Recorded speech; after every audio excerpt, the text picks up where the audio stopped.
कोटा लोकसभा अध्यक्ष ओम बिरला ने आज तलवंडी में नवनिर्मित आयुर्वेद, योग एवं प्राकृतिक चिकित्सा एकीकृत महाविद्यालय के भवन का लोकार्पण किया। इस अवसर पर उप मुख्यमंत्री प्रेमचंद बेरवा, विधायक संदीप शर्मा, जिला कलेक्टर पीयूष सामरिया तथा राजस्थान आयुर्वेद विश्वविद्यालय जोधपुर के कुलगुरु प्रोफेसर गोविंद सहाय शुक्ल, शहर के प्रबुद्धजन, महाविद्यालय के प्रोफेसर और स्टूडेंट्स उपस्थित रहे। लगभग 22 करोड़ की लागत से तैयार यह महाविद्यालय 64,000 वर्ग फीट क्षेत्रफल में निर्मित है। इस अत्याधुनिक भवन में 7 लेक्चर हॉल, प्रयोगशालाएं, पुस्तकालय, योग विभाग, लैब, ब्लड बैंक, ऑडिटोरियम एवं प्रशासनिक कार्यालय जैसी सुविधाएं विकसित की गई हैं। कार्यक्रम में डिप्टी सीएम डॉक्टर प्रेमचंद बेरवा ने विभाग से जुड़ी महत्वपूर्ण योजनाओं की जानकारी देते हुए राज्य सरकार द्वारा आयुर्वेद को बढ़ावा देने के लिए किए जा रहे प्रयासों के बारे में विस्तार से बताया। लोकसभा अध्यक्ष ओम बिरला ने कहा कि लोगों में अब आयुर्वेद और योग के प्रति रुझान बढ़ रहा है और सरकार भी इसके लिए कई प्रयास कर रही है। कार्यक्रम में भाजपा विधायक संदीप शर्मा, कुलगुरु प्रोफेसर गोविंद सहाय शुक्ल और महाविद्यालय के प्राचार्य डॉक्टर नित्यानंद शर्मा ने भी संबोधित किया।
इस संभाग का सबसे बड़ा आयुर्वेद महाविद्यालय की शुरुआत हुई है। हमारे देश के अंदर आयुर्वेद, योग, प्राकृतिक उपचार ये हमारी प्राचीनतम पद्धतियां हैं और माननीय प्रधानमंत्री जी के प्रयासों से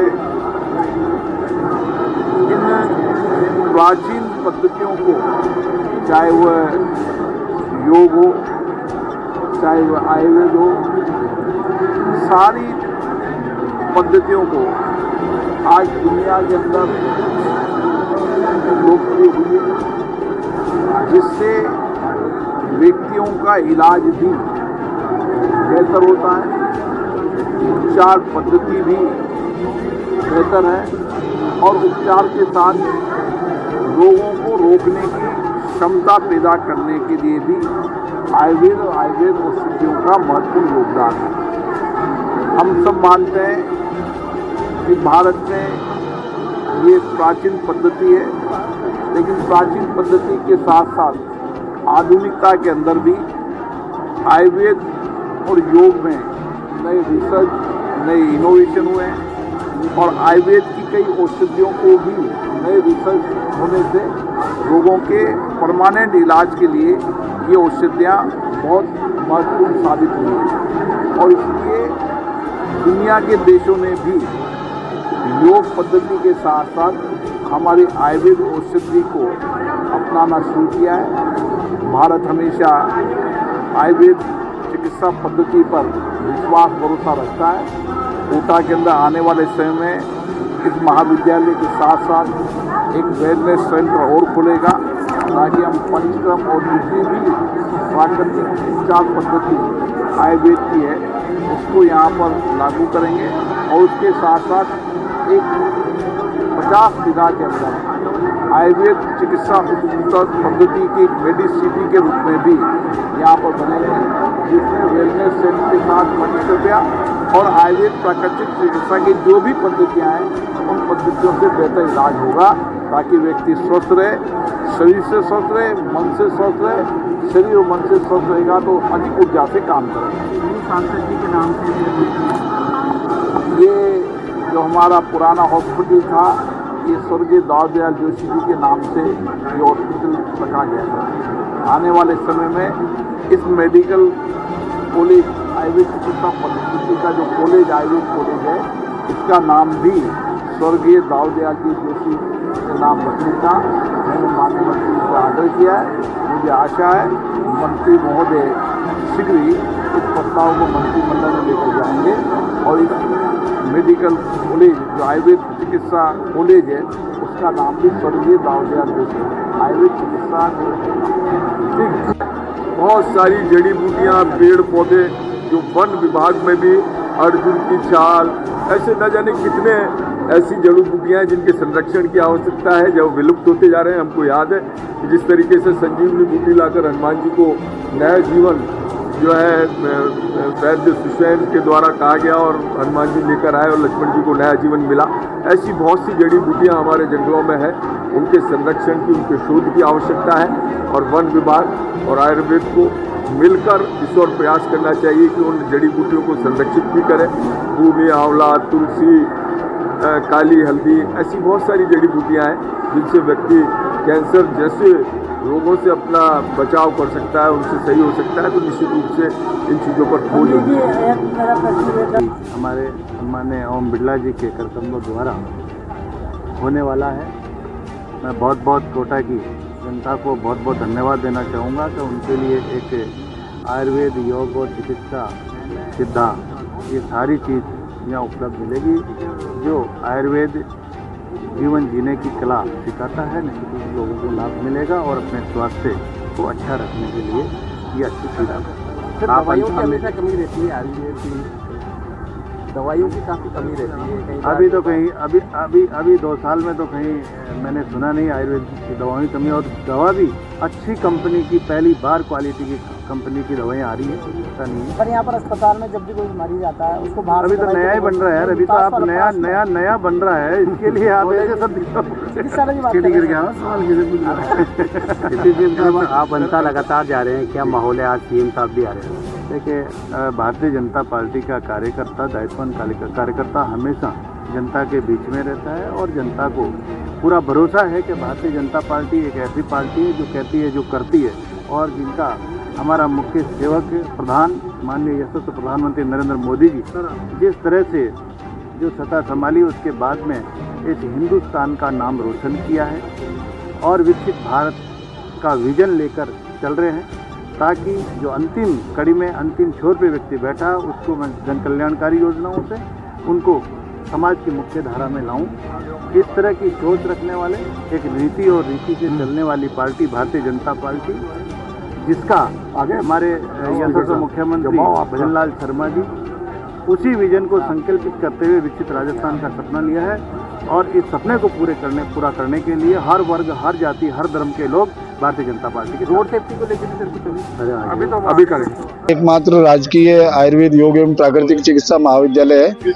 इसमें बच्चों को आयुर्वेद और योग और नेचुरोपैथी के प्रचार प्रसार के लिए नवीनतम जो अभी ज्ञान चल रहा है उसके बारे में सबको सुविधाएं मिलेगी, और हमारी यहाँ की जो जनता है, आम जनता, उसके स्वास्थ्य के लिए ये योजनाएं चल रही है, और ये महाविद्यालय उसमें एक मील का पत्थर साबित होगा। क्या फैसिलिटी देगी सर, इसमें हम योग की ट्रेनिंग देंगे, नेचुरोपैथी की देंगे, और साथ में आयुर्वेद का भी नित्य नवीन जो ज्ञान है रिसर्च का, उसको बताएंगे।